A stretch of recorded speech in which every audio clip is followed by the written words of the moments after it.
Hello, it's Tyler Breeze here. I'm thrilled that you're here with me. You know, every subscription is super important to me because it helps our channel grow and bring more and better content for you. So if you like engaging stories and want to be part of our family, subscribe and hit the bell icon. The boss who humiliated me had no idea who I really was. You won't believe what happened next. It was a grey autumn morning when Clara walked into the company building for the first time.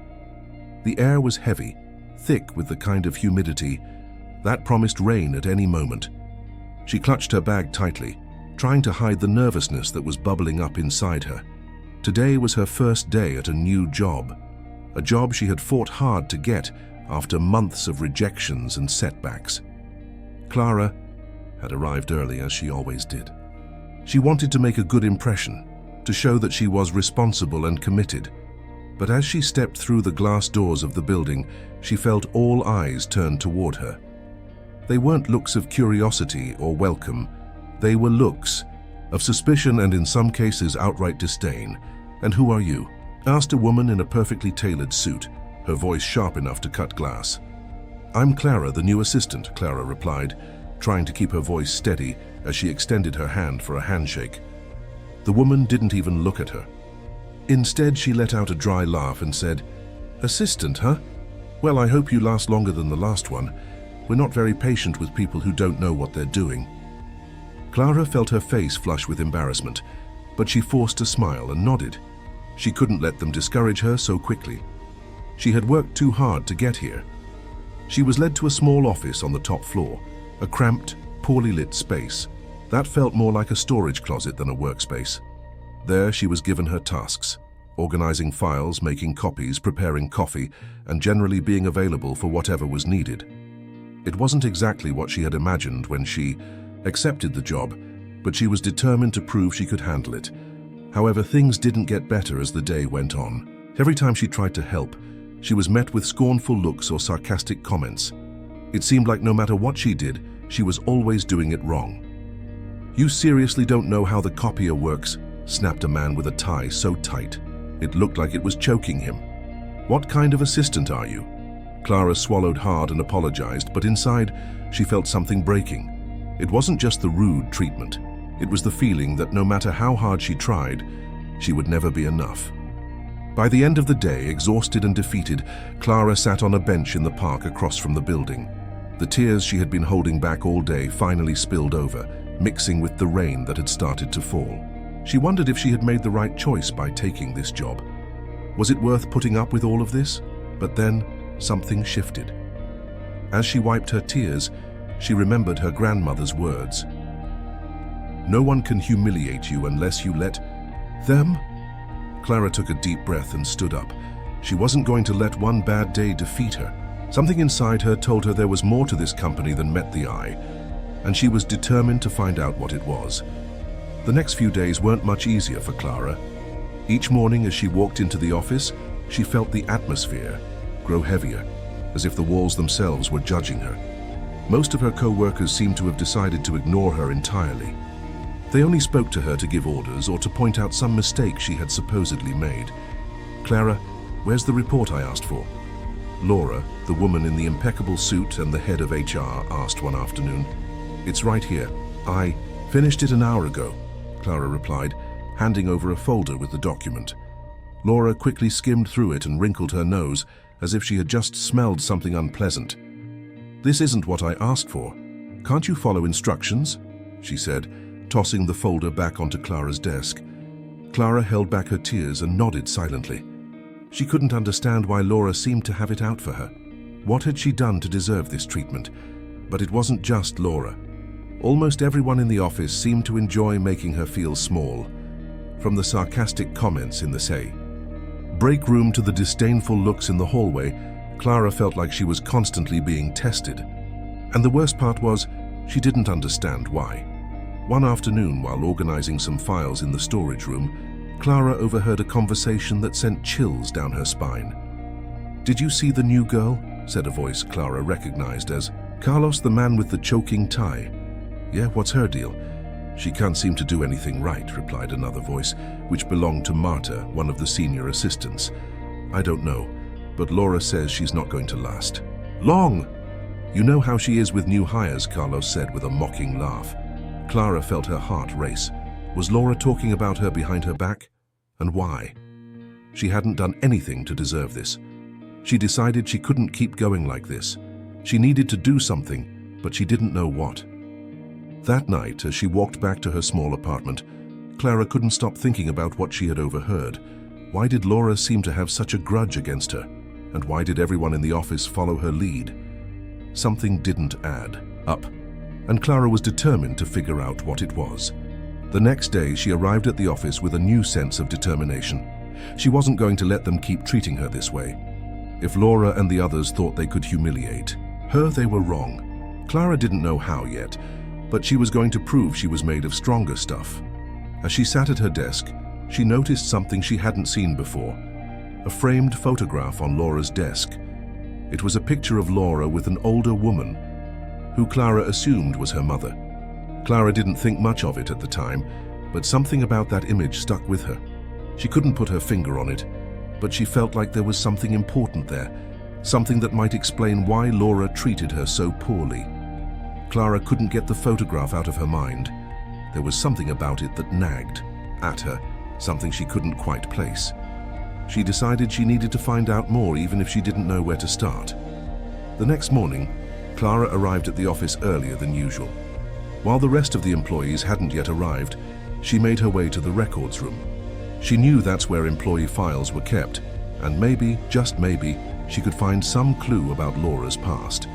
With trembling hands, she began to sift through the files. It wasn't easy. There were hundreds of folders, and she wasn't even sure what she was looking for. But then she found it. A file labeled Laura Montalbán. Clara's heart skipped a beat as she opened it. According to the file, Laura had been with the company for over a decade. She had started as an assistant, just like Clara, and had worked her way up to become the head of HR. But what caught Clara's attention was a handwritten note in the margin. Daughter of Ernesto Montalbán. Clara's mind raced. Ernesto Montalbán, that name sounded familiar. Where had she heard it before? Then it hit her. Her grandmother had mentioned him years ago. Ernesto Montalbán was a powerful businessman in the city, known for his cold demeanor and vast influence. But what did Laura have to do with him? Was she really his daughter? And if so, why was she working here in a position that, while important, didn't seem to match her supposed status? Clara knew she needed more information. She couldn't ask Laura directly. That much was obvious. But maybe she could talk to someone else, someone who had been around long enough to know Laura's story. She remembered Marta, the senior assistant who had been gossiping about her. Maybe Marta knew something. That afternoon, during the coffee break, Clara cautiously approached Marta. "Marta, do you have a minute?" Clara asked, trying to sound friendly. Marta looked at her suspiciously but finally nodded. "What do you want?" she asked, her tone making it clear she wasn't interested in a long conversation. "I just wanted to ask you something about Laura," Clara said, keeping her voice calm. "I've heard she's been here a long time. What's she like to work with?" Marta raised an eyebrow, surprised that anyone would ask about Laura. "Laura's complicated," Marta said finally. "She's been here since she was young. Rumor has it her father is some big shot, but she never talks about it. And I wouldn't recommend asking her, unless you want to get on her bad side." Clara nodded, trying to appear indifferent. But inside she was buzzing with excitement. She had confirmed that Laura was, in fact, the daughter of Ernesto Montalbán. But she still didn't understand why that made Laura treat her, and others, so poorly. That night, as Clara walked back to her apartment, she couldn't stop thinking about what she had learned. Something didn't add up. If Laura was the daughter of such a powerful man, why was she working here? And why did she seem to resent new hires so much? Clara decided she needed to dig deeper. But this time, she wasn't going to limit herself to office gossip and old files. She needed something more concrete, something that would give her real answers. Clara knew she couldn't move forward without more concrete answers. She decided to look beyond the office, to a place where Laura couldn't control the narrative.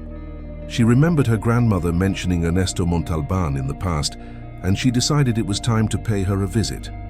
That evening, after work, Clara took a bus to her grandmother's neighborhood. It was a modest area, filled with small houses and narrow streets, but to Clara it had always felt like a safe haven. When she arrived, her grandmother greeted her with a warm smile and a tight hug. "What brings you here, sweetheart?" her grandmother asked as she poured Clara a cup of tea. "Grandma, I need you to tell me something," Clara said, holding the cup with both hands. "Do you remember mentioning a man named Ernesto Montalbán? What do you know about him?" Clara's grandmother paused for a moment as if searching her memory. Then she sighed and began to speak. "Ernesto Montalbán is a very powerful man in this city. He owns several businesses, very influential, but he's also known for being cold and distant. Years ago there was a scandal involving his family, something about his wife and a daughter, but it was all kept very quiet. The press never got the full story." Clara's heart raced. A daughter? Could that be Laura? What happened to his wife and daughter? Clara asked, trying to keep her voice steady. "Well, according to the rumors, his wife died in an accident many years ago. And the daughter, well, no one really knows. Some say she left town. Others say she wanted nothing to do with her father. But why are you so interested in this, sweetheart?" Clara told her grandmother everything. The hostile treatment from Laura, the photograph on her desk, and the file she had found. Her grandmother listened intently, and when Clara finished, she nodded slowly. "It sounds like there's more to this story than meets the eye," her grandmother said. "But be careful, Clara. Powerful families often have many secrets, and it's not always safe to dig into them." Clara nodded, but deep down, she knew she couldn't stop. She needed to find out the truth, not just for herself, but because she felt there was something bigger at play. The next day, Clara decided to take a risk. She knew Laura usually left the office at the same time every day, and she decided to follow her. It wasn't something she would normally do, but she felt she had no other choice. Laura left the office as usual, and Clara followed at a safe distance. They walked several blocks until Laura entered a small, cozy cafe. Clara waited a few minutes before entering herself, trying not to draw attention. Inside the cafe, Laura was sitting at a corner table talking to an older woman. Clara couldn't see the woman clearly, but something about her posture seemed familiar. She decided to sit at a nearby table, close enough to hear the conversation, but not so close as to be noticed. "I can't keep doing this, Mom," Laura said, her voice softer than Clara had ever heard it. It was almost vulnerable. "Every time I see someone new at the office, it reminds me of everything I lost, everything he took from me." The older woman, who Clara now realized was Laura's mother, took Laura's hand and said, "I know, sweetheart, but you can't keep living in the past. Your father, well, he did what he thought was best at the time, but you have to move forward." Clara's heart raced. Were they talking about Ernesto Montalbán? At that moment, Laura looked up, and her eyes met Clara's. For a second, time seemed to stand still. Then Laura stood up quickly, her face a mix of surprise and anger. "What are you doing here?" Laura demanded, her voice cold and sharp. Clara froze for a moment, unsure of what to do or say. Laura stared at her with a mix of anger and surprise, while the older woman, Laura's mother, watched the scene with curiosity. "What are you doing here?" Laura repeated, her voice sharper this time as she stepped closer to Clara's table. Clara took a deep breath and decided to be honest. There was no point in lying now. "I'm sorry, Laura. I didn't mean to spy on you, but I needed to understand why you've been treating me this way at work. I've been digging into your past and I found out that you're Ernesto Montalbán's daughter, but I don't understand why that makes you treat me and others so harshly." Laura's expression softened slightly, but her eyes still burned with intensity. She sat down across from Clara, her shoulders slumping as if a weight had been lifted. "You have no idea what you've been digging into," Laura said, her voice quieter now, but still filled with bitterness. "My father, Ernesto Montalbán, is a cold, calculating man. Years ago, my mother and I lived with him, but everything changed after my mother died in an accident. He was never the same after that, and I became someone I didn't want to be." Clara listened intently, not interrupting. Laura continued, "After my mother's death, my father decided I should follow in his footsteps in the business world. But I didn't want that. I wanted to live my own life away from his influence, so I left. I changed my name and started over at that company. But every time I see someone new like you, It reminds me of everything I left behind. Everything. I lost. Clara felt a wave of empathy for Laura. Now she understood why Laura had been so harsh. It wasn't personal. It was the pain and frustration of a life that hadn't gone the way Laura had hoped. "I'm sorry, Laura," Clara said sincerely. "I didn't know everything you've been through, but you don't have to keep living in the past. You can choose to be different." Laura looked at Clara, her eyes filled with tears, but also with a glimmer of hope. "Maybe you're right," Laura said finally. "Maybe it's time to let all of this go." At that moment, Laura's mother approached the table and placed a hand on Laura's shoulder. "It's time to forgive, sweetheart," she said gently. "Not just your father, but yourself." Laura nodded slowly, and Clara felt the tension in the air begin to dissolve. It was as if a heavy weight had been lifted. The next day, everything felt different at the office. Laura approached Clara with a genuine smile, something Clara had never seen before. "Clara, I want to apologize for how I've treated you," Laura said. "It wasn't fair, and I don't want you to keep suffering because of my mistakes. Starting today, things are going to be different." Clara smiled and nodded. She knew it wouldn't be easy, but she was willing to give Laura a chance. Over time, their relationship began to improve. Laura stopped being the cold, distant boss and became a mentor and even a friend to Clara. The story ends with Clara and Laura working together on a new project, one that not only benefited the company, but also helped others overcome their own challenges. As they looked out the office window, Clara knew she had found not just a new beginning in her career, but also a new family in Laura. I hope you enjoyed this story as much as I enjoyed sharing it with you. If it touched your heart, please leave a like to show your support. It means a lot to me and helps bring our story to more people who might need to hear it today.